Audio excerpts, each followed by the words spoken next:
के तपाईँलाई यो देश बन्छ जस्तो लाग्छ?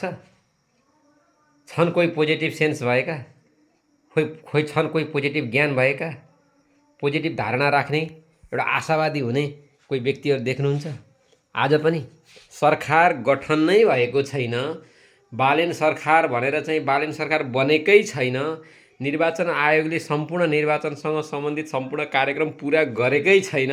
अब पेट्रोल महँगो भयो, पेट्रोल बालेन सरकारले महँगो बनायो, चुपचाप घन्टीमा छाप, अब हाफ सिलिन्डर हाफ। यी सब नौटङ्की र यी सब नाटकहरू नेपालीहरूको न किस्मतमा छ, न नेपालीहरूले त्यो निर्णय गर्न सक्ने क्षमता र हैसियत नै छ। अनि बन्छ देश। हेत्तेरिका लाजको मर्दो, नेपालीहरूको चेतनाको स्तर के हो, नेपालीहरूको विवेक कति हो, नेपालीहरू अनुशासित कति हुन्, कति हुनुपर्ने हो, बोल्न कति पर्ने हो, कति अड्कल्न पर्ने हो, केही थाहा छ? छैन।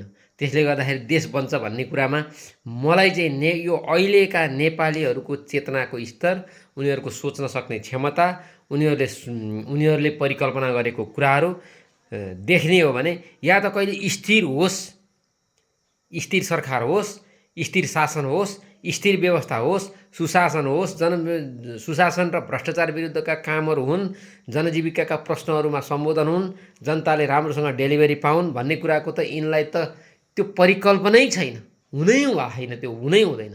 धन्यवाद।